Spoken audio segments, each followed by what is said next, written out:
জায়গাটা পাক হতে হবে, পোশাকটাও পাক হতে হবে, আর নিজেকেও পাক হতে হবে। এই 3 পাক এক জায়গা হলে তবে আল্লাহ পাক পাওয়া যাবে। কি জি মনে থাকবে ইনশাআল্লাহ? মনে থাকবে ইনশাআল্লাহ? ওই নাপাকের দুটো কোয়ালিটি, একটা জাহির, একটা বাতিন, একটা খাফি আর একটা কি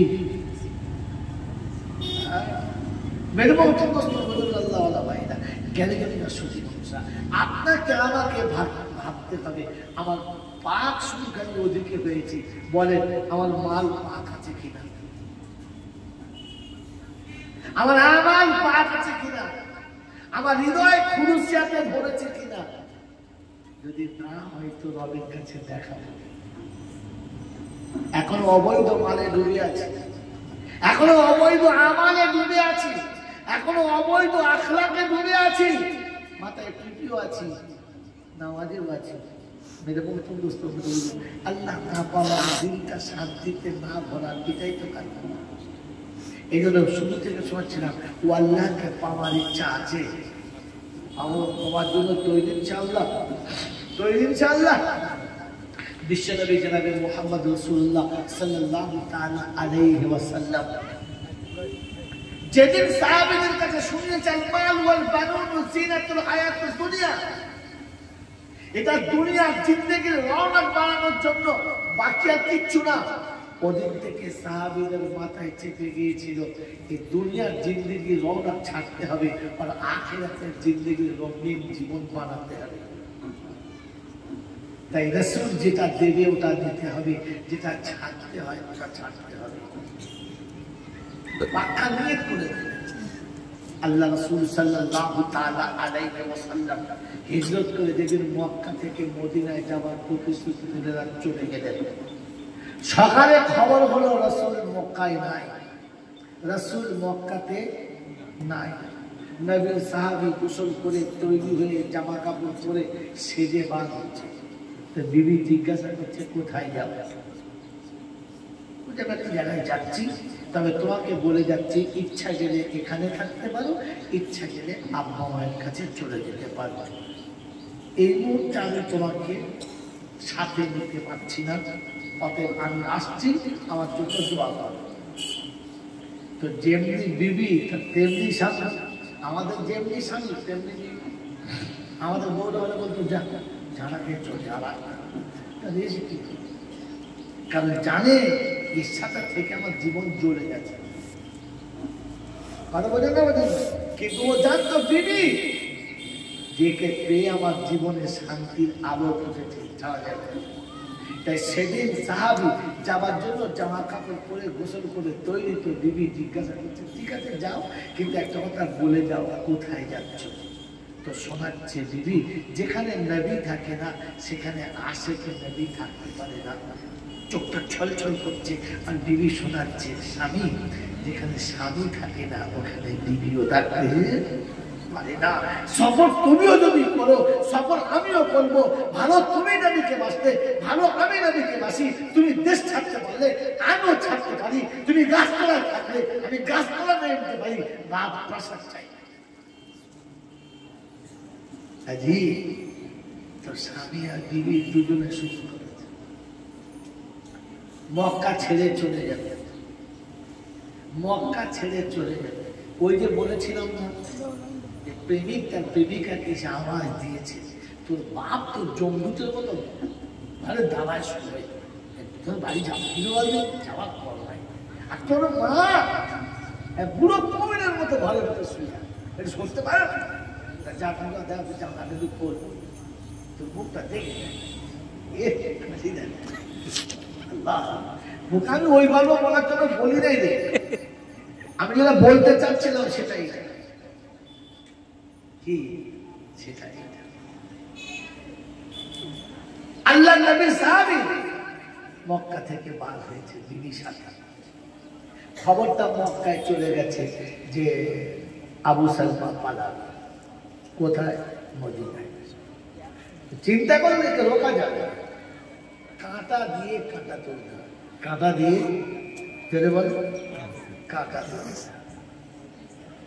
আবু সালমা শ্বশুর বাড়ির লোকেদেরকে তাকিয়ে দিলে আর বললে, শোনো, ওকে গিয়ে বলো তুমি যেখানে দূর হয়ে যাচ্ছ যাও, আমাদের মেয়েটা তো পাঠাবো না, তোমার স্বাধীনতা আছে, তুমি যেতে পারো, তোমার আটকাবে না, কিন্তু আমাদের মেয়েটা পাঠাবো।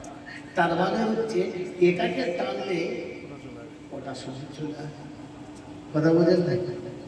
কিন্তু আশিক ওটার নাম নয়, ইশকের এটা পরিচয়, ইশকের এটা নমুনা, যে যখন ইশকের সামনে পড়ে কোনো দড়ি থেকে, জোরে বল, কোনো দড়ি থেকে টেকে না, সামনে বিবি ধরেছে, বিবি ধরেছে।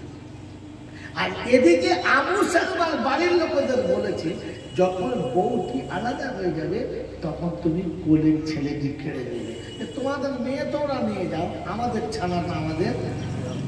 এমন বেড়া বলে ফেলেছে, উঠেও উঠতে পারে না, যেতে চাইলেও যেতে পারে না। হয়তো আবু সালমা সাথে বাচ্চা নিয়ে, বিবি নিয়ে মক্কা ছাড়তে যাচ্ছে, একদল লোক ছুটে গিয়ে আওয়াজ দিচ্ছে, আবু সালমা দাঁড়াও, একটা কথা আছে। বললে কি? দাঁড়া, দাঁড়ালো, সবাই সামনে, কি খবর? বলে একটা কাজ করো, কোথায় যাচ্ছ? বললে যাও, ভালো কথা, তুমি যেতে পারো, কিন্তু বাবা আমরা তোমাদের মেয়েকে যেতে দেবো না, আমাদের মেয়েকে আমাদের দিয়ে যাও, আমাদের মেয়ে আমাদের দিয়ে যাও। তো মেয়ে বলছে, আমার স্বামীর সঙ্গে যাবো। বলে, তুই বুঝিস না ধর্মচন্দ্রকে? নাম স্বামীকে, স্বামীর কাছ থেকে বিবিকে কেড়ে নিচ্ছে, বিবি স্বামীর হাত ধরে আছে, আর বিবি এক হাতে বাচ্চার, এক হাতে স্বামী ধরে আছে, আর এরা তার মাথার চুলের মুঠি ধরে টেনে নামাচ্ছে। বলেন কিরকম কষ্ট হয়েছে সেদিন? বলেন কিরকম কষ্ট হয়েছে? আপনার বিবি আপনার গলা ধরে ডুব করে কাঁদছে, আমাকে ফেলে আপনি যাবেন না, আর এরা শুনে জিদ করেছে, তোকে ওর সাথে যেতে দেবো না। মেয়ে আলাদা যখন হয়ে গেছে, আপনি আপনার দিলের কাছে জিজ্ঞাসা করুন, কলিজাতে কতটা লেগেছে। মাথা নিচু করে নিয়েছে আর আস্তে করুণ স্বরে বলেছে, উম্মে সালমা তুমি যাও, আমি আমার আল্লাহর কাছে দোয়া করবো, বলো তোমাকে আমি আমার কাছে যেতে পারি আর তুমি আমার সাথে হবে। উম্মে সালমা চিৎকার করে বলছে, স্বামী এই দুশমনদের হাতে রেখে দিয়ে যাবেন না, আপনি আমাকে একা রেখে যাবেন না, আমি মরে যাবো, আমাকে রেখে যাবেন না। এই জ্বালা তখনও শেষ হয় নাই, এই আওয়াজ তখনও শেষ হয় নাই, এই করুণ দৃশ্য তখনও শেষ হয় নাই। আর একদল ছুটে এসে বলছে, ভাই দাঁড়ান দাঁড়ান, কি হলো? এই এই ঘটনা। খুব ভালো কাজ, খুব ভালো কাজ, কত সুই, একেই বলে সুই বুদ্ধি, খুব ভালো কাজ। তা আপনাদের মেয়ে আপনারা নিয়ে যাচ্ছে? বললে হ্যাঁ। বলে যান, নিয়ে যান, তবে একটা কথা শুনুন, আপনাদের মেয়ে আমাদের ছেলের সঙ্গে যেতে দেবেন না, তো আমাদের এই বাচ্চাটাকে আপনার মেয়ের সঙ্গে তুমি পাঠাবো, আমাদের বাচ্চাটা কাঁটার উপরে আর একটা কাঁটা। হয়তো উম্মে সালমা সেদিন দুপুরে কেঁদে বলেছে, তোমাদের দোহাই খোদা, দোহাই তোমাদের, আমাকে ফুটপাতে ছেড়ে দাও, জীবনে শ্বশুরালয়ে যাবো না, পিতালয়ে যাবো না, ফুটপাতে ভিক্ষা করে খেয়ে বাচ্চা মানুষ করবো, আমার বাচ্চা করে থেকে কেড়ে নিও না। অভাগিনী দুপুরে কেঁদে, অভাগিনীর চোখের পানিতে বুকের আঁচল ভিজে গেছে, আর সকলের পায়ে করে আটনা করে বলেছে, তোমরা আমার বাচ্চা নিয়ে নিও না, তোমরা আমার দুধের বাচ্চা নিয়ে নিও না, আমার বুকে দুধ না খেলে বাচ্চাটা মারা যাবে। দাঁড়িয়ে দাঁড়িয়ে সাহায্য দেখছি, আমার চোখের সামনে আমার বিবি আর আমার বাচ্চাকে নিয়ে ছিলিমিলি খেলা করছে, চিৎকার মেরে কাঁদছে, বলছে, স্বামী কমপক্ষে আমার বাচ্চাটা দিতে বলে যাও, আমার বাচ্চাটা। কে শোনে কার কথা? কে শোনে কার কথা? বাধা একটা জায়গাতে, যে আবু সালমা যেন মদিনায় চলে না যায়, ইমানের উপরে দাঁড়িয়ে না যায়।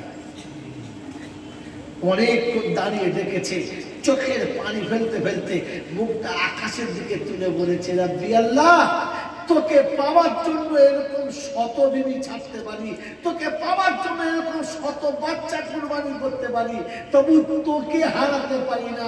তুই ইচ্ছা করলে বাচ্চা রাখবে না রাখবি তোর ইচ্ছা, বিবি থাকবে না থাকবে তোর ইচ্ছা। আমি চলেছি তোর হাবিবের কাছে, ভরসা তোর উপরে রেখে তুই বাঁচালে বাঁচাবি আর মারলে মারবি। আমি তোকে চাই, তোকে চাই আর কাউকে। আল্লাহ পাক রব্বুল আলামিন সেদিন শুনিয়েছে, হাবিব আবু সালমা আসছে, আবু সালমা আসছে, বিশাল কুরবানি দিয়ে আসছে। ওকে সান্ত্বনা দিয়ে কোলের কাছে বসিয়ে নেবেন। এখনো ইয়াসরিন যায় নাই, খবর ইয়াসরিনে হয়ে গেছে, এখনো নবীর চোখে দেখে নাই, নবী এখনো সামনাসামনি হয় নাই, খবর হয়ে গেছে আল্লাহর তরফ থেকে। রাসূল অপেক্ষা করে বসে আছেন, আবু সালমা আসছে। তো সাহাবীদের বলছে, তোমরা উঠে দাঁড়াও, বন্ধুকে স্বাগতম জানিয়ে কোলের কাছে বসাও, বিশাল কুরবানি দিয়েছে, দেখো কোলের কাছে। বিবি হারিয়েছে, বাচ্চা হারিয়েছে, সম্পদ হারিয়েছে, সম্পত্তি হারিয়েছে, সব হারিয়েছে। যেদিন মক্কা বিজয় হচ্ছে, ফাতে মক্কার দিনে কাবার পাশে দাঁড়িয়ে আছে, চোখ দিয়ে top top top top top top করে পানি পড়ছে। রাসূল জিজ্ঞাসা করছে, আবু সালমা চোখে পানি কেন? বিজয়ীর পতাকা উড়েছে, ইসলামী বিজয়ীর পতাকা উড়েছে, মুসলমান আনন্দে আত্মহারা হচ্ছে, চোখে পানি কেন? বলছে, ইয়া রাসূলুল্লাহ, ইয়া হাবিবাল্লাহ, আমার সেদিনের কথা মনে পড়ছে, যেদিন মক্কা ছেড়ে আপনার কাছে যাচ্ছিলাম, আর আমার বিবিকে আমার সামনে টেনে আলাদা করা হয়েছে, আমার দুধের বাচ্চাকে আমার কোল থেকে কেড়ে দেওয়া হয়েছে। আজ দেখতে পাচ্ছি খালি অনুমতির অপেক্ষা, বাচ্চা হারানোর জ্বালাটা বোঝাতে চাচ্ছি, একবার অনুমতি চাচ্ছি আপনার কাছে যে বাচ্চা কেড়ে নেওয়ার জ্বালা কতটা বোঝাতে। আল্লাহ রাসূল বলেন, লা তাসলিমা আলাইকুমুল ইয়াউম, না, আজ প্রতিশোধ দেওয়ার দিন নয়, প্রতিদান দেওয়ার দিন, ক্ষমা করে দাও। আল্লাহ পাক বলেছেন, ওয়াদান আলাইহি হাক্কান ফিত তাওরাতি ওয়াল ইনজিলি ওয়াল কুরআন। আমি ইনজিলে আমি খাঁটি ওয়াদা ইনজিলে করেছি, তাওরাতে করেছি, আর কোরআনে শুনিয়ে দিচ্ছি, আমি রাজি হয়ে গেছি, তুমি রাজি হয়ে গেছো। বল কি চাইবি বল, বল কি চাইবি বল। এখন তুই যা চাইবি আমি তাই দেব, এখন তুই যা চাইবি আমি যদি বলে তাই দেব। وَأَعَدَّ لَهُمْ جَنَّاتٍ تَجْرِي تَحْتَهَا الْأَنْهَارُ। আমি তোর জন্য জান্নাতের ওয়াদা করছি। আল্লাহ বলছেন, আমি তোদের জন্য জান্নাতের ওয়াদা করছি। মুসলমান, যেদিন তোমার ঈমানে ইমতিহান এসেছে, বিবি বাধা হতে পারে নাই, বাচ্চা বাধা হতে পারে নাই, সম্পদ বাধা হতে পারে নাই, দুনিয়া বাধা হয় নাই, কারণ টার্গেট ছিল আল্লাহ তোকে চাই, তোকে পেতে চাই, তোর হতে চাই। কার হতে চাই? বলেন কার হতে চাই? ওই আল্লাহর হতে গেলে তিনটে জিনিস ছাড়তে হবে বলেছে। কটা জিনিস? জোরে বলেন কটা জিনিস? যে তিনটে আল্লাহ চায় না, ওই তিনটে আমাকে চাইলে হবে না, ওই তিনটে আমাকে চাইলে জোরে বলেন হবে না। আল্লাহ ঘুমায় না, আমি ঘুমিয়ে ঘুমিয়ে আল্লাহ পাবো? ঈশান নামাজ পড়ে না, আর ফজরে ঘুম থেকে ওঠে না, আল্লাহ কি জি?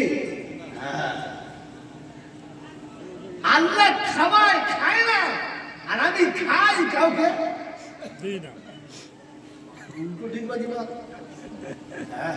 আর জলচা একটা সুবহান আল্লাহ না তকবীর, কোথায় তকবীর দিচ্ছে কি জি? নামাজের জন্য মুসাল্লা বিছানো ভালো, কিন্তু বিছানার আগে তুই জায়গাটা দেখে বিছানো দরকার, এমনি বিছানো দরকার, গোবরের উপর বিছানো কি জি? হ্যাঁ, হাঁস মুরগির পায়খানা যদি বলে আমাদের জন্য মশাল্লা বিছানো ভালো, কিন্তু জায়গাটা দেখে বিছানো যদি বলে ভালো, তো তকবীর দিয়ে নারা দিয়ে তকবীর বলা ভালো, কিন্তু যে বলছে তার দিকে একবার তাকিয়ে দেখা। যদি বলে সকাল থেকে সন্ধ্যা পর্যন্ত বাপ মাকে 30 বার গালি দিয়েছে, ওই হারাত যদি বলে আল্লাহ আকবার, তো ফেরেশতারা বলছে কবরে আয় শালা দেখি একবার, তারপর তোর কবর তো আমি ঠুকবো তোকে। হাসছ, জলসা হয়ে গেলে, মিলাদ হয়ে গেলে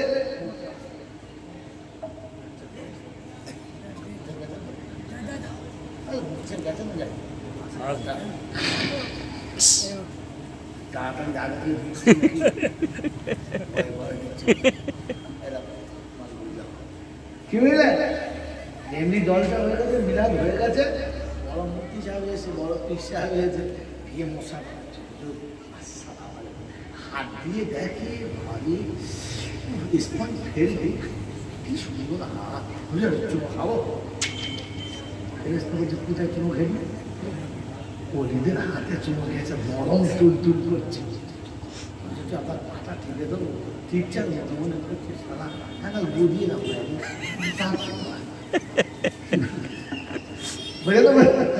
তার থেকে নরম ঠিকঠাক থাকে। আমি বারণ করি নাই, মশলা করবে, চুমো খাবে, টিপবে, বারণ করি নাই, কিন্তু কিছু পাবেন কিনা আমি জানি না, কিচ্ছু পাবেন বলে আমার আশা নেই। যদি হাতে চুমো খেয়ে আর পাটা টিপে কিছু পেতে চান, তাহলে যেটা রব বলেছে ওটা মেনে নেন, মানবেন ইনশাআল্লাহ, যদি বলেন মানবেন ইনশাআল্লাহ।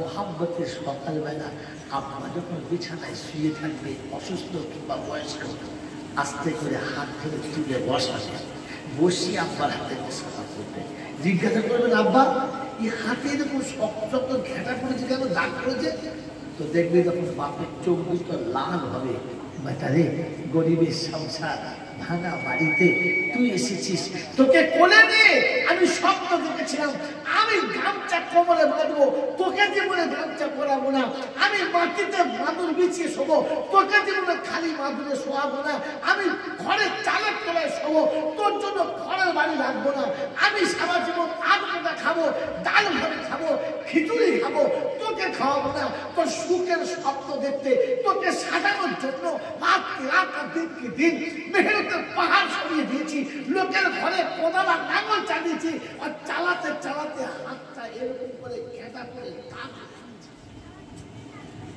তখন আপনার ওই ঘেঁটার উপরে চুমো খাওয়ার দরকার ছিল, বলার দরকার ছিল আব্বা আমার জন্য তোমার হাতে এত দাগ, এই হতভাগাকে মানুষ করার জন্য হাতে এত দাগ, ওই হাতে তুমি যদি চুমো খেতে, আর সে ফেরেশতারা ডিগবাজি বাপ্তার বলতো আল্লাহ বাপের পড়া দাগের উপরে বেটা চুমো খেয়েছে, তুমি চুপ করে আছো।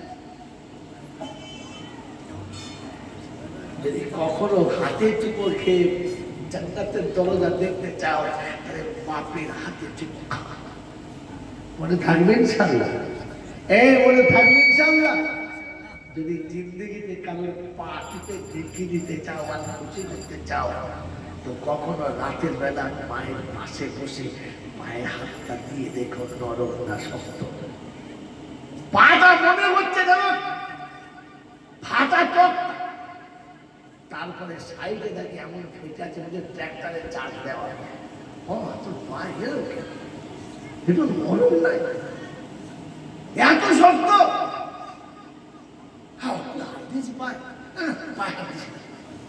মায়ের পায়ে বেটা হাত দিয়েছে, মা লাগবে, বাবা তোকে হাত দিতে হবে না, ওই বুড়ো হারে তোকে টেনে কোলের কাছে নিয়েছে, কারণ তোকে তুই বুড়ো হয়ে গেছিস, তো বিবি বলেছে তুই বুড়ো হয়ে গেছিস, দুনিয়া বলেছে বুড়ো হয়ে গেছিস, মা কিন্তু বলে নাই যে আমার বাচ্চা বুড়ো হয়ে গেছে, কোলের কাছে টেনে নিয়েছে, বলছে মা তোর পা শক্ত, বলছে আব্বা তোর বাপ খুব গরিব, তাই সংসারের সব কাজটা সারার পরে দুটো নরম জুতো কেনার মতো পয়সা ছিল না, আর যেটুকু ছিল সেটুকু তোর ভবিষ্যৎ সাজানোর জন্য আঁচলে বেঁধে রেখে শুয়ে পড়েছিলাম। চপ্পল কেনা হয় নাই, গোটা জীবন ইটের রাস্তার উপর ছুটেছি, গোটা জীবন মাটির রাস্তায় ছুটেছি, শীতকালে খালি পায়ে ছুটেছি, মাঠের কাদাতে আর মাঠের নালার উপরে চলতে চলতে পা ফেটে রক্ত বার হয়ে গেছে,